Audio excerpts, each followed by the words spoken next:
morning, everybody. This morning I am making bread before I have to go to church. I'm at least going to start. So I showed my starters yesterday. You can see how much it has gone down overnight. Yesterday it was really at its prime, but it'll still be good. We will use this one right here. We'll go ahead and get our bread going this morning, and hope you enjoy. All right, so for this recipe, we are going to measure everything in grams, and it's really important once you put your container on the scale that you clear it out. So we are doing 150 grams of starter,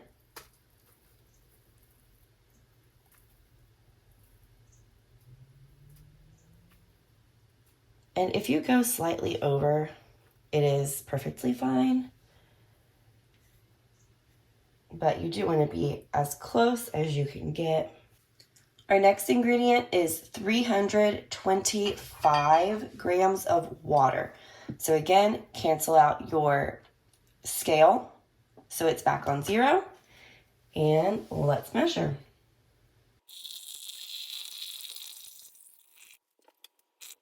All right, so I went just a little bit over, which is okay.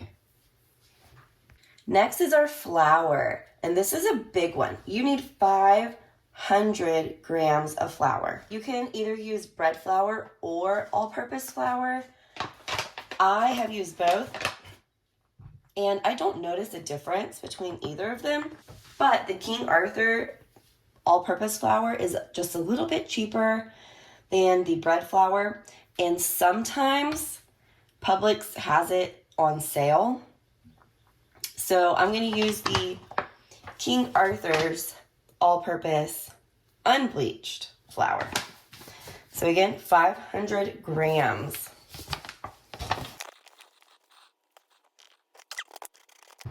All right, 25 grams of honey. We cancel that out. And next is 20 grams of oil.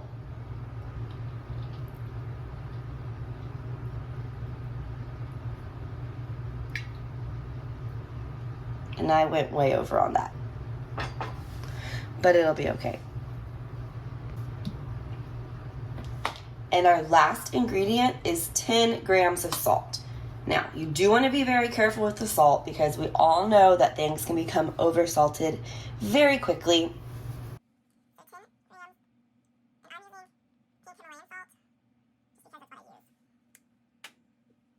Now, mix until combined.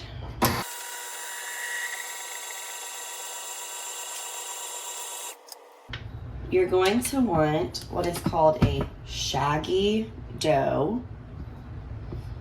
And I usually just use my little spatula and scrape the sides and the bottom of the bowl just to help out a little bit, to make sure everything gets mixed in well together.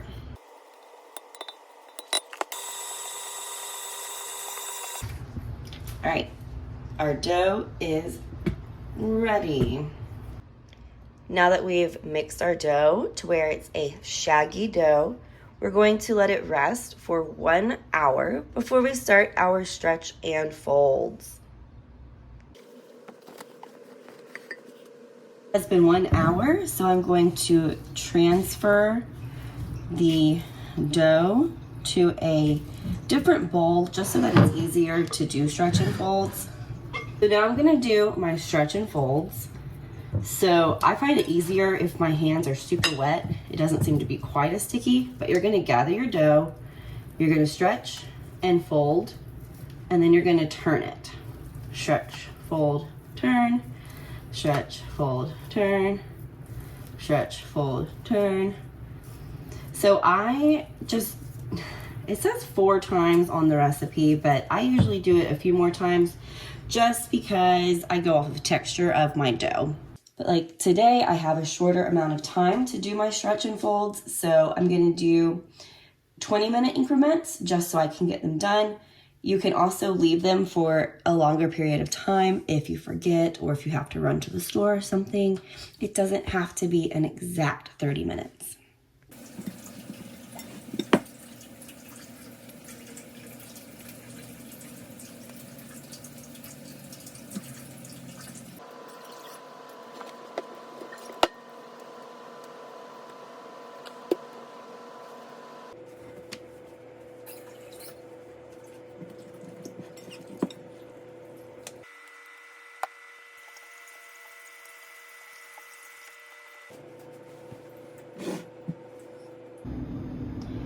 It is almost 9 o'clock at night. So let's take a look at our bread, and you can see how much it has risen since this morning. See some nice little air pockets coming up in there. This is what your dough should look like.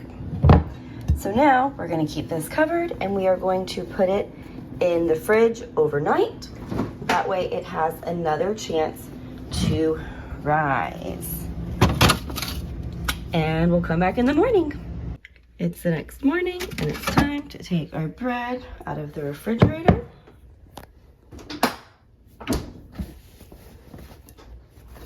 Again, you can see what it looks like after being refrigerated all night. We have some air pockets in here, which is great. We're going to let this come to room temperature a little bit. Then we're going to add it to our baking pan that will be greased and floured to help the bread come out easier.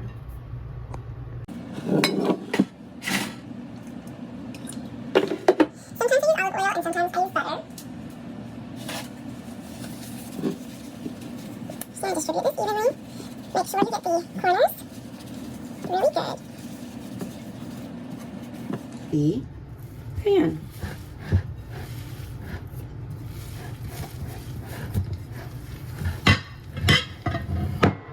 One thing I have learned that helps is if you fold this over and put the top inside the pan, it seems to help it bake without a bubble on top, at least for me.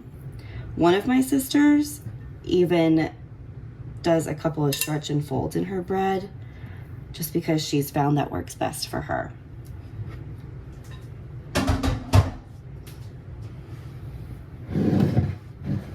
The biggest thing is you just don't want to overwork the bread.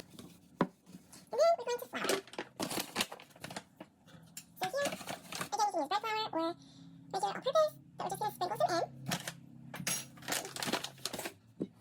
And we start moving it around. Now, I normally do this over the sink or the trash can so that the extra flour can fall into the sink or the trash and not on the counter, but for today, it's fine. So you want to cover this as much as you can. Really pay attention again to those corners, because that's where I have had the most trouble. And now, in your bread will go. Here, you're going to want to take that paper towel again and go over the sides. I have found, depending on how much my bread rises, obviously, sometimes it likes to go over the edges here, and if I don't coat it really good with some oil, then it will tend to stick. Now our bread is ready to go into the oven to rise. I'm also not going to be here for a good portion of the morning, and I don't know how my bread is going to rise without being here checking on it. I have had times where it's risen so much that it's gone over the edges, but I'm just not quite sure how it's going to work. I haven't let it rise for a super long time in a while.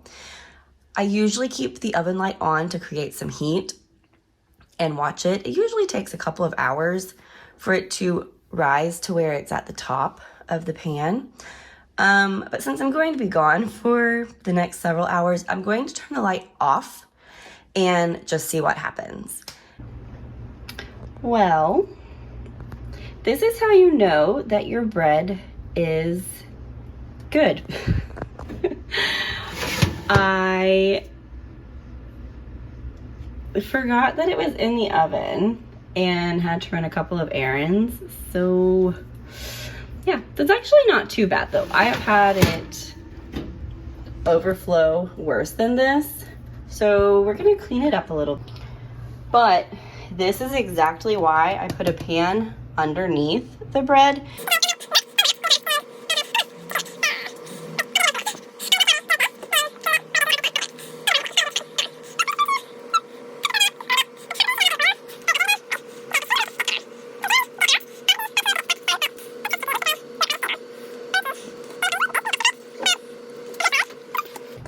All right, I'm gonna oil this and then we're gonna put this in the oven.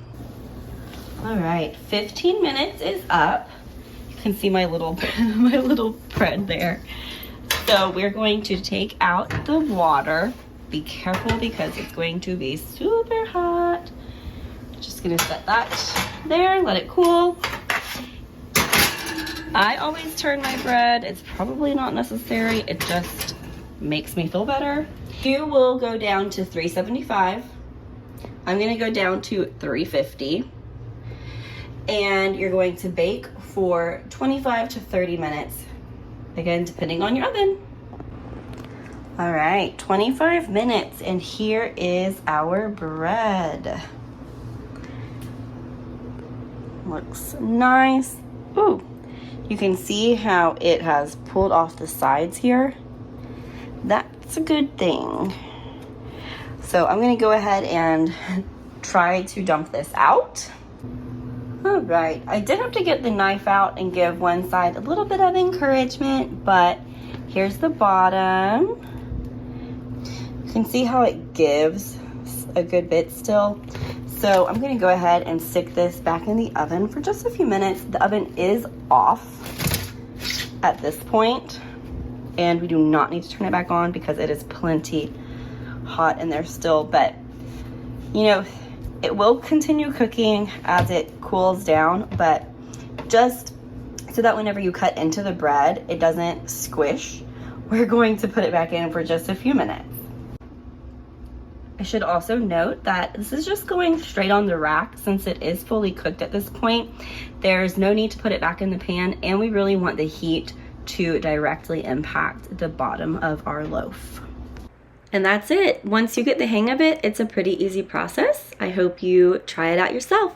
Thanks for watching. Make sure you like and subscribe.